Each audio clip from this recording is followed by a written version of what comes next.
Hi guys, magandang gabi.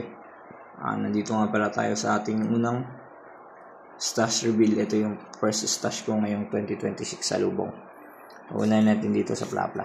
Ito, Plapla Special galing kay Cleo Pyro. Guys, ako last year 2025 sa Lubong, umorder ako ng ganito, 3 rims. Special lang din. Tapos yung isang rim ginawa kong Plapla ikan. Solid guys, as in. Hindi mo na kailangan yung Plapla loaded.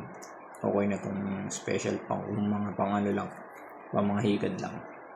Nag-trintas lang ako nun, nag-DIY lang din ako. Ayan. Isang rim to Plapla. Ito naman, King Kong loaded, galing kay Cleo Pyro. Bigat nito guys. Ngayon lang ako naka-order ng ganito sa Bulacan.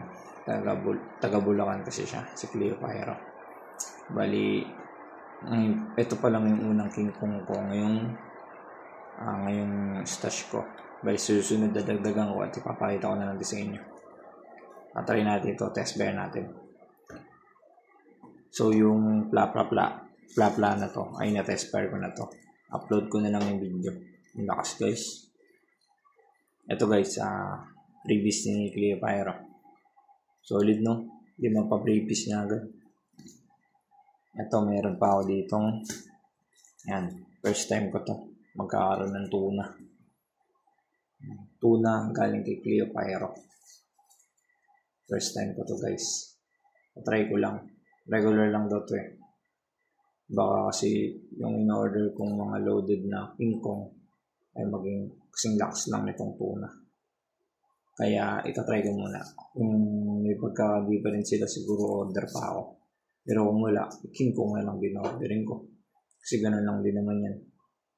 Etong packaging lang ang iniba. Ng karga hindi naman. So ayun guys, 1 cube lang pala in order ko nito. Kasi itatry ko lang At compare ko dito sa King Kong loaded niya. At sa tuna regular. Ayan. So ayun lang guys. Stay tuned lang kayo.